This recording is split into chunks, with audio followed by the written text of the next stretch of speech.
బాపట్ల జిల్లా పర్చూరు సమీపంలోని నాగులపాలెం గ్రామానికి సర్వీస్ రోడ్ ఏర్పాటు చేయాలని, డ్రైనేజీ వ్యవస్థ నిర్మించాలని గ్రామస్తులు పెద్ద ఎత్తున నిరసన చేపట్టారు. పిడుగురాళ్ల వాడరేవు జాతీయ రహదారిపై ఆందోళనకు దిగారు. డ్రైనేజీ వ్యవస్థ లేకపోతే వర్షాకాలంలో వరద ముంపు వల్ల గ్రామం మునిగే ప్రమాదం ఉందని ఆందోళన వ్యక్తం చేశారు. సర్వీస్ రోడ్డు లేకపోవడంతో గ్రామంలోని విద్యార్థులు కిలోమీటర్ మేర నడిచి బస్సులు ఎక్కాల్సిన పరిస్థితి ఏర్పడిందని తెలిపారు. అధికారులు వచ్చి సమస్యలకు సరైన పరిష్కారం చెప్పేంత వరకు నిరసన విరమించమని స్పష్టం చేశారు. గ్రామం నుండి మా ప్రజలు వందలాది మంది ప్రజలు రోడ్డు మీదకి రావడానికి ముఖ్య విశేషం ఏంటంటే ఈ వాటరేవు పిడుగురాళ్ళ రోడ్డు పూర్తి కాకుండానే మాకు సర్వీస్ రోడ్డు ఒకటి నాగులపాలెం వెళ్ళడానికి సర్వీస్ రోడ్డు లేదు.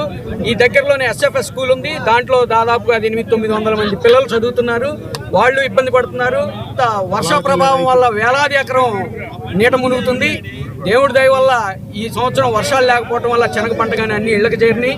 ఈ ముఖ్య ఉద్దేశం ఏంటంటే వాడరేవు పిడుగురాళ్ళ రోడ్డు పూర్తి కాకుండానే టోల్ వసూలు చేయటం చాలా బాధాకరం. అది కూడా కారంచేడు నుంచి నాగులపాలెం నుండి కారంచేడు వెళ్ళడానికి 7 కిలోమీటర్లు 8 కిలోమీటర్లు 200 రూపాయలు వసూలు చేస్తున్నారు. అది గమనించాలి. త్వరలో మాకు సర్వీస్ రోడ్డు ఇవ్వాలని వెంటనే ఈ రోజు పరిష్కారం తేలే వరకు